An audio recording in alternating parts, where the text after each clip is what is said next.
Well, good evening, and it's just an amazing sight to look out and see all you guys. It does my heart good. As a child growing up, you begin to ask questions. What is life all about? What is the meaning of death? Does it hurt? Where do you go after you die? Where is God in all these circumstances? Keith was a very lonely, single guy, and he used to listen very often to the Lutheran Hour on the radio, and he would put his head down to the radio and listen to the program at 8 o'clock on a Sunday night. And as a result of that, he had become a Christian. One day, he gave me a little book called The Reason Why. And I read that. And as I read it, there was one thing that stood out amongst other things. It told me about Jesus, it told me about God and his plan for our life. And the thing that struck me more than anything else was that God has a plan for each person's life. Not long after that, I was doing my national service training where I met up with Frank Clark, and Graham is here tonight. And we were in the Air Force. And one night I walked into a little chapel and I knelt down in the darkness and I said, God, if you've got a plan for my life, I want to know what it is. I got up and I walked out. I finished my national service training. I went back to Railton and continued my life as an electrician. But there came another day in my life which was very significant. On a particular day, all day, and the next day, I heard what I believed to be the voice of God. I want you, Peter, in the ministry. Peter, I want you in the ministry. Peter, I want you in the ministry. But I wasn't even religious.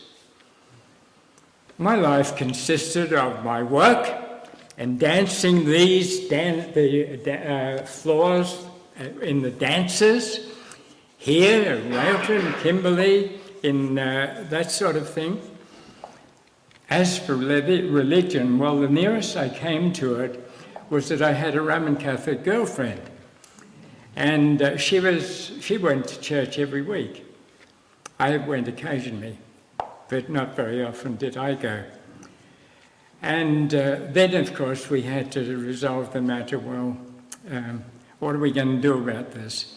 And anyway, the solution to it was, well, we couldn't resolve it. We dissolved the friendship. But what I did was that I believed that I'd heard this voice, the voice of God telling me that he wanted me in the ministry. And so I actually ended up, to make a long story short, in Ridley College in Melbourne. I got in with a crowd of guys who were ritualists. We would go out to one of these boys' father's church, and we'd look at the vestments and we'd drool over them and all of that. But I still did not know Jesus. I was there in a theological college for a year, being taught, but did not understand what Christianity was all about. At the end of the year, I returned home because my results were pretty poor. And so when the principal found out that, he said to me, Peter, you're finished. You can't come back. And I began to search my heart. But God, I thought, you want me in the ministry, and I've been here and now the door is closed. I happened to have had a schoolmate by the name of Peter Dawson, whose father had a grocery shop in Railton, and he'd now moved to Longford. Peter got on his motorbike and he came down and he talked with me because he had become a Christian. And when he spoke with me, he shared with me some verses of Scripture. Through those verses of Scripture, I came under a tremendous conviction of sin. I knew personally that my life wasn't what it should be. But along with that, I also saw that Jesus Christ had died for my sins. And so I came to the point where I realized that I must receive Christ. And I did. And my life absolutely changed. It changed so much that I felt, in the words of Scripture, wow, I've been born again. I'm different. I know Christ.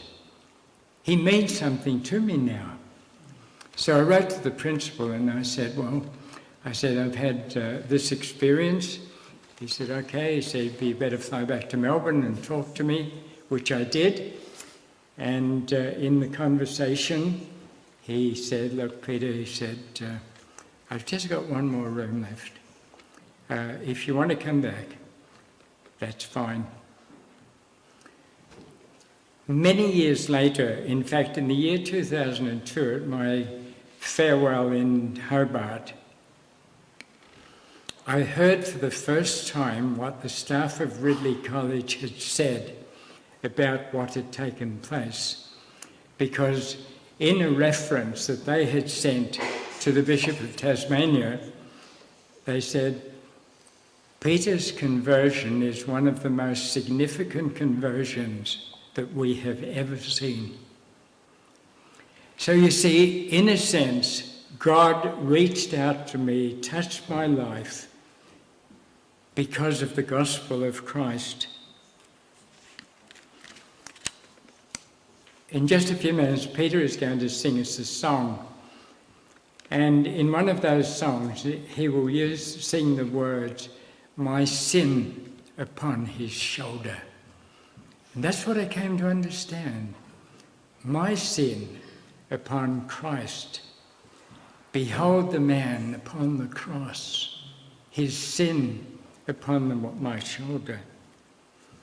I felt that I had made my peace with God, and so things began to change. Behold the man upon the cross, my sin upon his shoulders. Ashamed I hear